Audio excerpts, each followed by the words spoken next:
एक सबसे कमाल की बात मैं आपको बताता हूँ, हम कैसे फाइंड आउट कर सकते हैं that which bike is a super bike, which bike is a mid segment bike, which bike is just a normal bike, एक सामान्य बाइक है। देखो सामान्य बाइक जो होती है वो 100 सीसी, 90 सीसी, 80 सीसी और मे बी 150 सीसी, जितनी बाइक्स ये आर द नॉर्मल बाइक, जो एक इनिशियल बाइक होती है, एक सामान्य बाइक जिसे हम कह सकते हैं। हाँ 200 सीसी से ऊपर आ गया ना, 250 सीसी फॉर एग्जाम्पल। जो बेस्ट इस समय सेल्स है मिड सेगमेंट बाइक्स, मेरे ख्याल से KTM की सबसे ज्यादा यूथ में, यंगस्टर्स में ट्रेंडिंग है। वो जो बाइक्स क्रिएट करते हैं पॉपुलर बाइक्स हैं, वो है 200 सीसी की और 390 सीसी। 390 कम RC सेगमेंट फेयर्ड बाइक है, 200 comes in the Duke segment. उसके अलावा इन सबके बीच के रेशियोज में भी वो लोग बाइक बनाते हैं और अब मेरे ख्याल से 150 भी वो ले आए हैं ड्यूक के अंदर। इंडिया का मार्केट है, मार्केट कैप्चर कर रहे हैं। They could be considered as the mid segment bike. फिर 390 से लेके 500 600 सीसी तक की जो बाइक्स होती हैं मिड सेगमेंट में आ जाती है। हाँ 600 सीसी से ऊपर कोई बाइक गई यानी कि 700 सीसी, 700, 800 और उसके बाद जैसे 900 सीसी, फिर उसके बाद आ जाती है 900 सीसी, 1000 सीसी, वो हो गई एलीट बाइक, यानी कि जैसे कावासाकी, BMW, डुकाटी, ये सब प्रोड्यूस कर रही है कंपनी। वो बाइक्स हो गई थोड़ी आपकी प्रीमियम कैटेगरी की और सुपर बाइक्स आप उन्हें कंसीडर कर सकते हैं। उनमें और कैटेगरीज भी होती हैं, क्रूजिंग वगैरह, बट अगर हम पर्टिकुलरली सुपर बाइक्स की बात करें तो वो बिग इंजन बाइक्स जो होती हैं आपकी, they are considered as the super bike. उसमें मैंने आपको बताया और कैटेगरीज भी आती हैं, उन्हीं में से एक कैटेगरी है स्पोर्ट्स कैटेगरी। उसमें से जो स्पोर्ट्स कैटेगरी के अंदर जो बाइक्स आ गई उनको मोस्टली सुपर बाइक कंसिडर किया जाता है। और उसमें ना और चीजें भी होती हैं, जस्ट लाइक भाई कितना सिलेंडर की बाइक। मोस्टली जो 100 सीसी, 150 सीसी की बाइक्स होती है नॉर्मल बाइक्स, उनमें होता है सिंगल सिलेंडर। फिर आती है मिड सेगमेंट की बाइक्स जिनमें होते हैं डुअल सिलेंडर। वो सुपर बाइक्स और हाई परफॉर्मेंस बाइक्स के बीच का रेशियो जो है वहां पिलाए, वहां पे कहीं ना कहीं एग्जिस्ट करती है 2 cylinder bikes. Even the Kawasaki जो मेरे साथ इस समय पे खड़ी स्ट्रीट फाइटर कैटेगरी में जो आती है Z900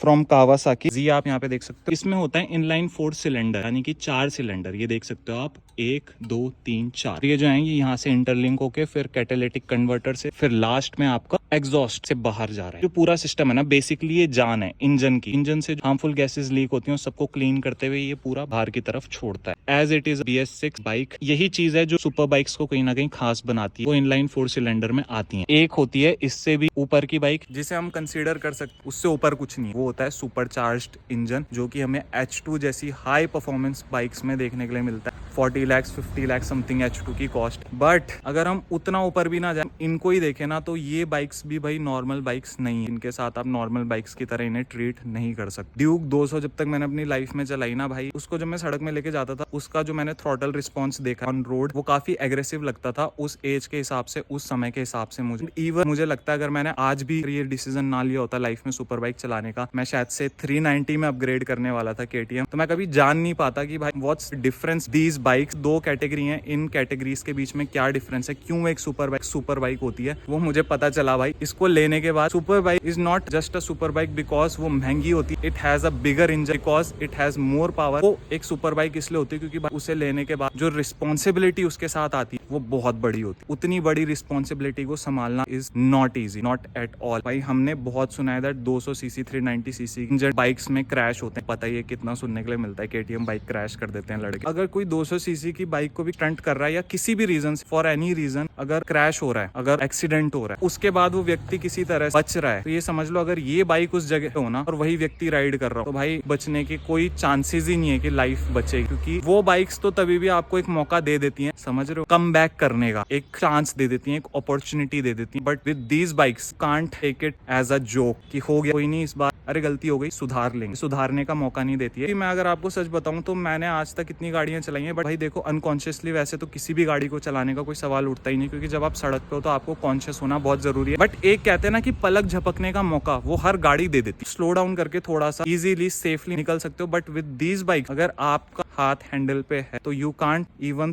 think for a second कि आप कोई सेकंड थॉट को माइंड में आने दो। आज भी जब मैं इसका थ्रॉटल देता हूँ तो मैक्सिमम इतना पुल होता है, इतना खींचता हूँ, बस इट्स इनफ। इतना लेना बहुत होता है फर्स्ट सेकंड गियर में। ऐसा नहीं है कि भाई देखो तुम कहोगे बिल्कुल ही भाई बहुत ही ज्यादा डरा रहे हो तुम, बहुत ही ज्यादा फुल थ्रॉटल तो नहीं, हाफ थ्रॉटल कभी कभार पुल होता है। बट वो सिचुएशन पता है कैसी होती है, जब लंबा चौड़ा हाईवे तुम्हारे सामने हो। अगर तुम इंडियन रोड्स की बात करो तो मैक्सिमम रश रहता है, तो मैं उस कंडीशन में आपको बता रहा हूँ कि maximum most of the times जब ये चलती है इसमें इतना ही थ्रॉटल दिया जाता है जितना मैंने आपको दिखाया, इससे ज्यादा नहीं भाई। एवरेज इसका देखो, पिताजी का पेट्रोल पंप होना अति आवश्यक है अगर आपको एक सुपर बाइक ओन करनी, परंतु यदि आप इच्छुक हैं, विल पावर है आपके अंदर, इच्छा एक्सप्लोर करना चाहते हैं, आप जानना चाहते हैं, जिज्ञासा है आपके अंदर, तो भी आप इस बाइक को ओन कर सकते हैं without having a petrol pump. But बस वही है कि जेब पे थोड़ा भारी पड़ेगा और आपको पता होना चाहिए ये आप डिसीजन ले रहे हो, इसके बाद देखो जेब में ही खर्च बढ़ने वाला है। एक गाड़ी जो सर्विस हो जाती है इजीली 12-13 हजार 14 हजार में मैक्सिमम, मारुति की जो गाड़ी होती है आजकल भाई, मैं तो अपनी थार जब सर्विस कराता था तो जब कोई मेजर वर्क नहीं निकला होता था तो 10,000 12,000 में सर्विस हो जाती है। बट विद दीज बाइक्स ये मान के चलो कि इनको जितनी बार आप सर्विस के लिए ले जाओगे ना, एंड मोस्टली 800-700 किलोमीटर में सर्विस मांगती क्योंकि हाई परफॉर्मेंस बाइक्स, जब आप इतना ज्यादा समय की गति को भेजते हुए निकलोगे, जो वाहन आप चला रहे हो, इस्तेमाल कर रहे हो उस चीज के लिए, तो भाई उसमें इतनी ज्यादा पावर यूज हो रही है, इतनी ज्यादा पावर कंज्यूम हो रही है कि जल्दी सर्विस मांगती है एक सामान्य गाड़ी से। 1500 तो मैं बोल रहा हूँ कि इसका चेक इंजन लाइट आ रहा है 1500 पे, बट वो बहुत पहले आ गया था चेक इंजन लाइट, मैंने ध्यान नहीं दिया था, बीच में चला गया था, फिर दोबारा आ गया, ऐसा सीन चल रहा था। मैंने जहां तक एक्सपीरियंस करा है 700-600 किलोमीटर मैक्सिमम, उसके बाद भाई चेक इंजन लाइट आ जाता है, उसके बाद तुम्हें सर्विस करानी पड़ेगी, बिकॉज तुम जितना ज्यादा डिले करते जाओगे ना, इसका खर्चा भाई ऐसी है जैसे समझ लो कि एक जेट पालने जैसा खर्चा। बस अंतर ये आ जाता है कि उस जेट का 1% है, लेकिन वो जेट वो है भाई जो कुछ मिनटों में लाखों टन पेट्रोल पी जा रहा है। अगर उसका 1% भी हम निकाल के देखें तो इट्स टू मच, और वो भी एक आम आदमी के लिए। अंबानी का लड़का तो मैं हूं नहीं। ये मेन पॉइंट है जो मतलब मैंने एक्सपीरियंस करा कि भाई बहुत खर्चा कम नहीं है। पीती है, पहले पेट्रोल पिएगी, फिर प्राण पिएगी, और लास्ट में